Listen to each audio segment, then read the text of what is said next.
Hey, what's up everybody? It's Kellen here from Start Your Systems, and welcome to everything you need to know for Monster Energy Supercross 2, the official video game. Today what I'm going to be doing is going through all the new features and some of the gameplay aspects of the game. So if you're looking to be maybe a little bit surprised about what you can get in this game, I would recommend maybe not watching this video. I'm really going to go through and show you pretty much everything that this game has to offer and break down the physical aspects of the game a little bit. And if you want to skip ahead in the video and see something more specifically about what I'm talking about, you can see up top that I've left a little bar that shows you what topic it is that I am discussing. If you skip ahead, it'll tell you by highlighting that bar. So let's jump in, shall we?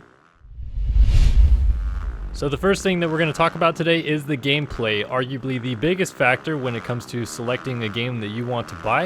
And I think a lot of people want to know exactly physically what this game feels like. So I'm going to start by talking about the ground physics, which have changed up quite a bit from Monster Energy Supercross, the official video game number 1. You'll notice that in the corners, your speeds are actually much slower. You could really kind of blow a corner up in Monster Energy Supercross 1. This one, it is a lot more focused on your momentum being carried through the corner and trying to hit your marks almost perfectly to be able to kind of jump into sections or maybe brake evenly for a corner and roll through it a little bit smoother. You'll notice that the ruts do get deeper in some tracks. You'll see like softer soil tracks like a Seattle or an Indy break down a little bit more than like a Glendale or an Anaheim do. But the ruts actually don't really affect the bike that much. You can kind of blow through the ruts. You don't necessarily need to get into a rut to see through a corner. You can kind of make your own line in almost any corner. You'll notice they'll hinder you maybe a little bit. You'll get a little offset of a kick, but it really doesn't matter that much. What does matter a lot is the sand and the mud features in this game.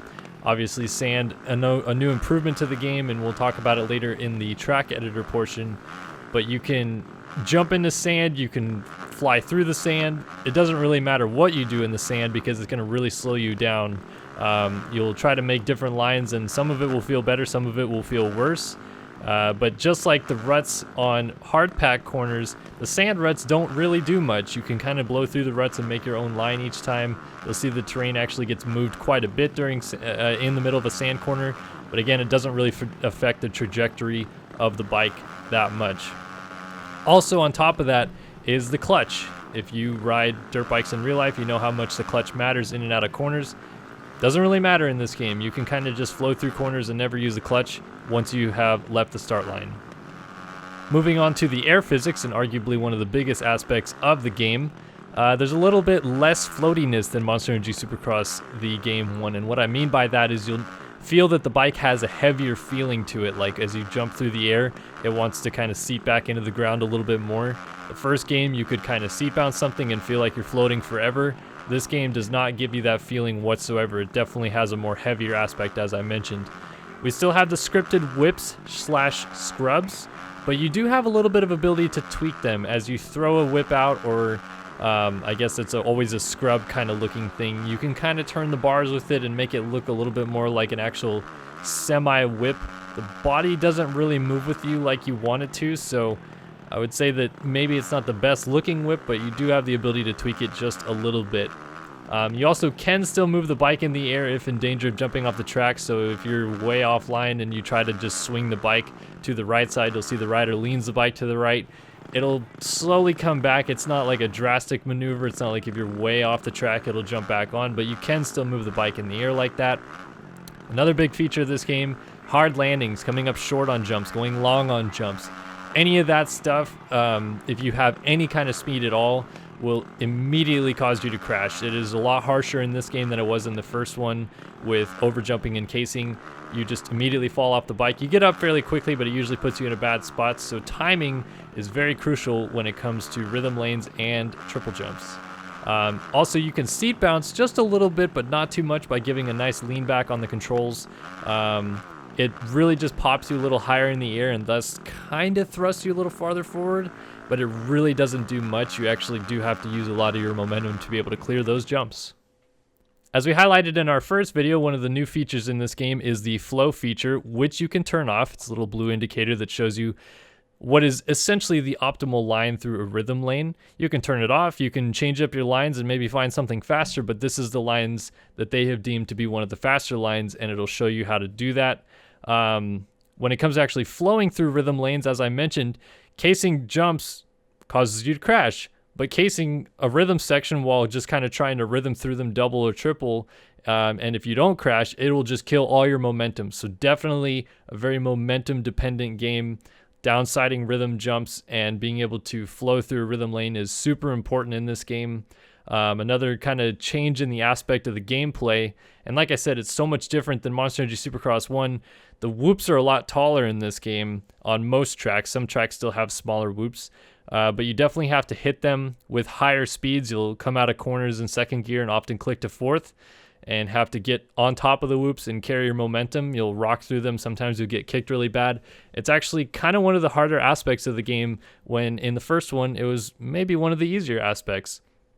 Also, some of the sections do have multiple options, but unfortunately, most of the lines on the 2018 official Supercross tracks have what we call forced lines, which is what they were doing in real life. The developers and track designers tried to make those lines similar within the game. So maybe they were tripling through a rhythm section, but it feels faster to go, double, triple, quad. That is almost impossible to do in this game because of the way that they force the rhythm lanes. You'll notice that a lot of the jumps are kind of shaped to only give you one option, but there are some lanes that do give you multiple options. Starts in this game have changed up a little bit. If you remember from the first game, using the clutch off the start was actually the worst thing you could do. You would get terrible jumps every single time. Even if you were in what was considered the optimal RPM range, you would still get horrible jumps. So the best thing you would like to do is either spin the back wheel with the front brake in while in gear, and then you'll launch that way, or rev it up and then drop it into gear as the gate goes down. This game, the clutch definitely works. You can still get good jumps with the clutch in this game. You definitely have to get your shifts right if you're playing in manual. If you're playing in automatic, obviously it'll kind of shift for you, but getting your shifts right matters a lot more down the start straight. But the clutch does work when it comes to actually jumping off of the gate. You can still rev up in neutral and then drop into gear if you're playing in manual, but it does kind of actually not work as well this time, because the revs and then dropping into gear, you don't get the same jump as if you're clutching off the gate. It still is kind of finicky, and it works sometimes. Sometimes it doesn't work, but the clutch feature definitely does work. When it comes into the first corner, though, maybe the biggest problem area that they could probably clean up when it comes to future games is the AI all funneling into one line in the first corner. So if you get a bad start and you kind of wait for them to all push wide, it's actually quite easy to just tuck down the inside and avoid all the chaos. So that's one thing to keep an eye on when playing your starts in this game. Similar to the first game, there are 3 weather modes to choose between. You could have a dry, a wet track, or a rain race. And this basically just means you get the track normal dry, you get a track after it has rained and it is wet, or you just get a full-blown mud race. And as mentioned, when it comes to the ground physics, the mud races actually are maybe a little bit more difficult than the first game. It really holds you back. You can still do some pretty unrealistically big jumps, unfortunately. But it does suck you down into the ground a lot harder than the first game did. You'll notice that when you play on the mud feature, I guess in the rain feature, that the ruts on any track, including like a Anaheim for, the harder dirt tracks, will still rut up pretty bad. But again, the ruts don't really do much. You can't really sit into the ruts. And even if you try to follow the rut to a T, it doesn't change really your trajectory. You can hop in or out of it or in front of it or anything like that without really any problems. Now, the AI in this game has actually changed up quite a bit, in my opinion. The first game, it seemed like it was a little inconsistent, with some tracks being ridiculously easy and some tracks being ridiculously hard to beat the AI. This one, that gap has narrowed a little bit, but it is still, more challenging on some tracks and a little bit easier to face the AI on other tracks. It really kind of depends on what you can figure out on the tracks that maybe differentiates yourself from the AI. I would say that the biggest discrepancy with the AI is that it seems that they half a little bit more unrealistic corner speed comparison to what you're able to do in the game.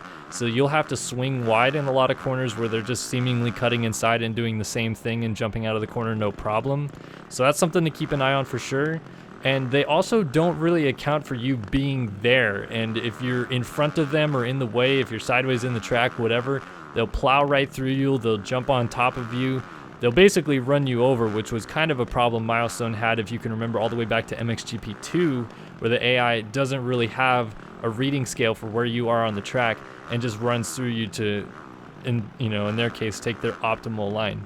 So those are a couple things to focus on. I will say that in general, the AI actually is quite difficult on the realistic mode though.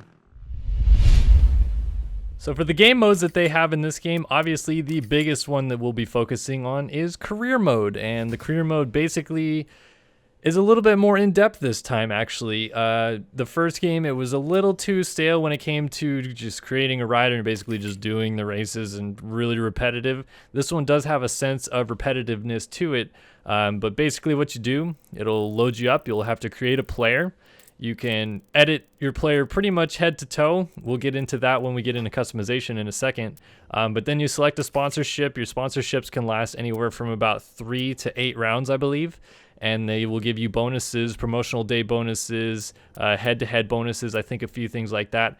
And then the newest feature to this game is you can plan out your week. So every week, there's obviously 5 days in a week leading up to the Saturday race day, and then Sunday is deemed a travel day. But it'll either give you automatically 2 rest days or 3 rest days, depending on the week that you had prior. So if you had 2 rest days, you'll have a Monday to either do a training, a challenge, a promotional event, or a fan/media event. And then you'll have another day on Wednesday to do something like that. You'll do the same things again, essentially. However, you'll have to do something different than what you did on Monday. And then on the Friday, you will get what's called a Joker Day, which is basically you can do whatever you want again. Even if you did something on Monday or Wednesday, that's going to be the same thing you do on Friday. You can select again, and then you will do those aspects of the game. Once you jump into career mode, you will start off in the 250 class, of course. You can either do 250 East or West to start. It doesn't force you into either one. And then once you complete that series, you can unlock the 450 class for the next season, or stay down and do either one of those opposite coast 250 classes that you did not do. In this game, leveling up is actually quite difficult. Even if you do all the challenges week after week, it takes a long time to complete all the challenges in the game, so maybe a little bit more depth to the career mode because of that. It takes a lot longer to overall get your skill set and rider profile where you want it.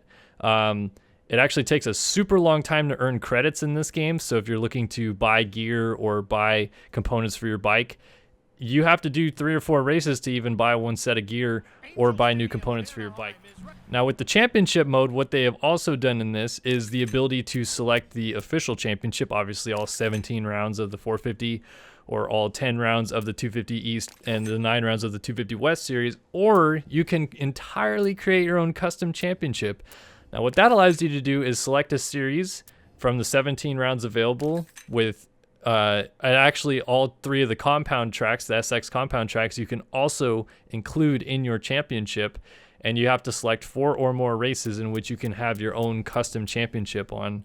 And what's really cool about this is that on any of the tracks, it doesn't matter which one, you can have Triple Crown races as well. So if you wanted to have a Triple Crown race at, say, Daytona, you can do that. If you wanted to have a Triple Crown race on Compound SX number 2, you can do that. And you can do that entirely as one championship, so long as it's more than 4 race events. So in single player, you have the ability to select all 17 official tracks plus the compound, which features 3 SX tracks and 1 MX track. And then of course there will also be user created content on the track editor that will be uploaded online that you can also select from.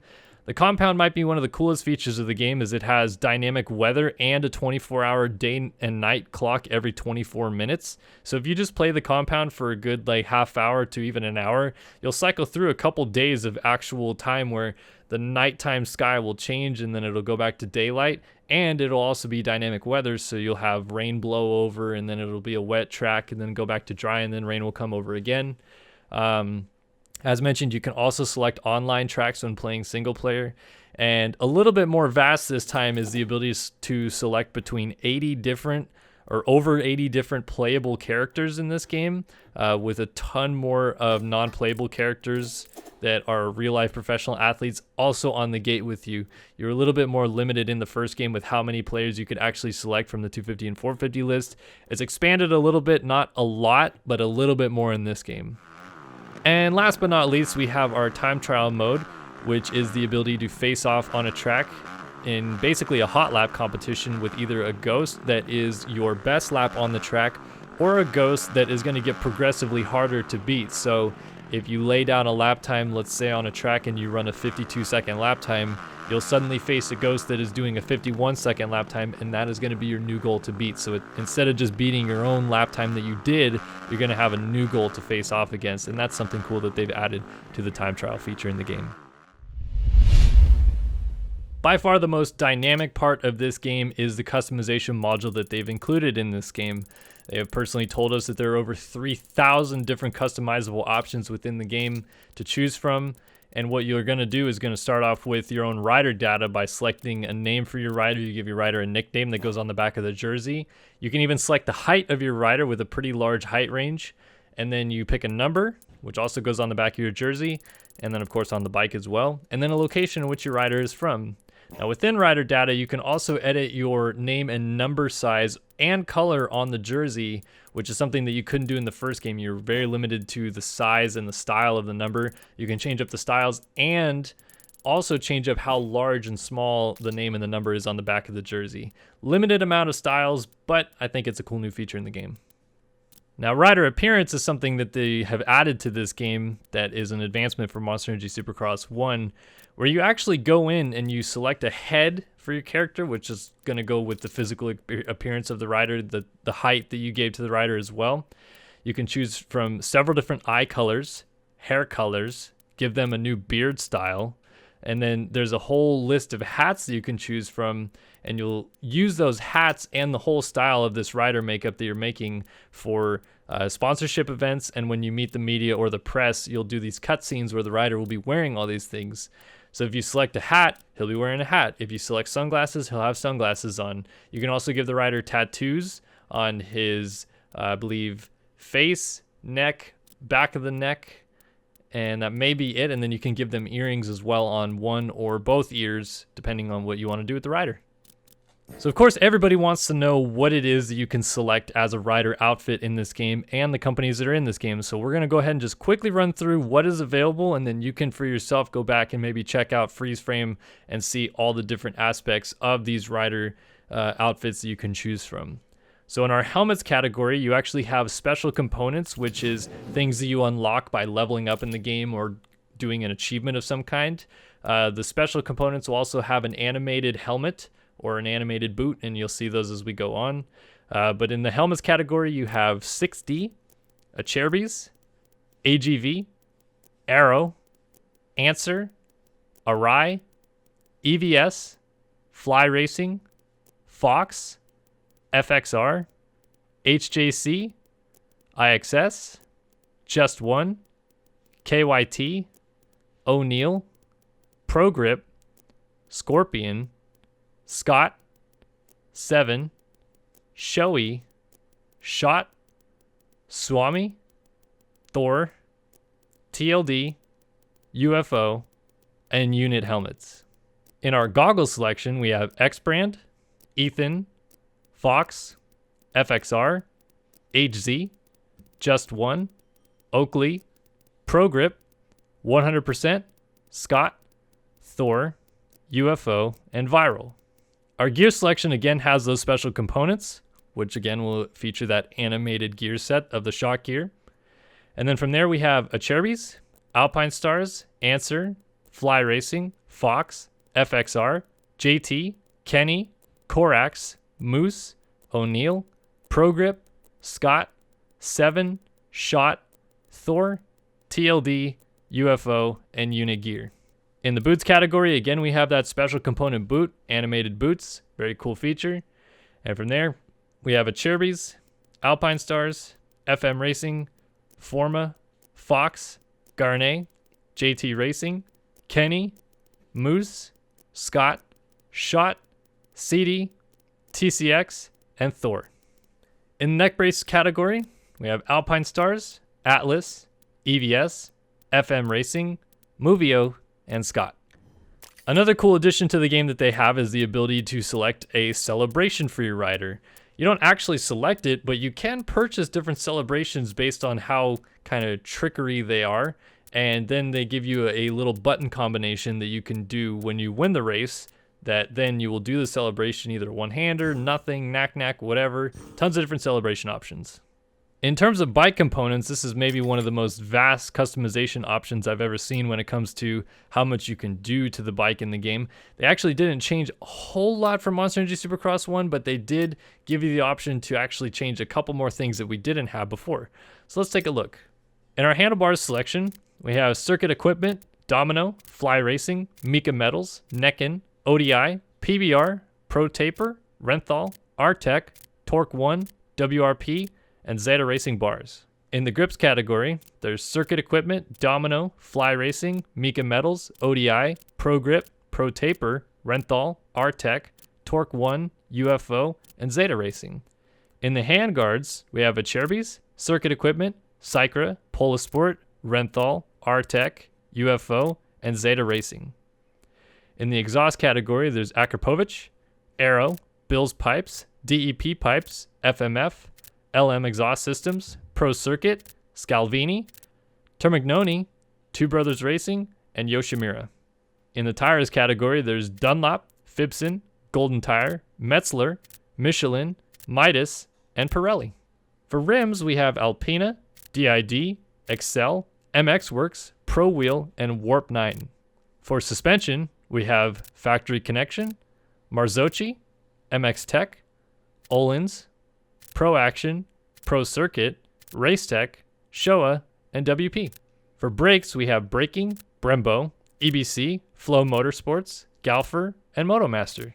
For sprockets, there's DDC, Flow Motorsports, Mika Metals, MX Works, Pro Taper, Renthal, Sunstar, and finally for seats, we have Acerbis, Blackbird Racing, Enjoy MFG, and SDG Innovations.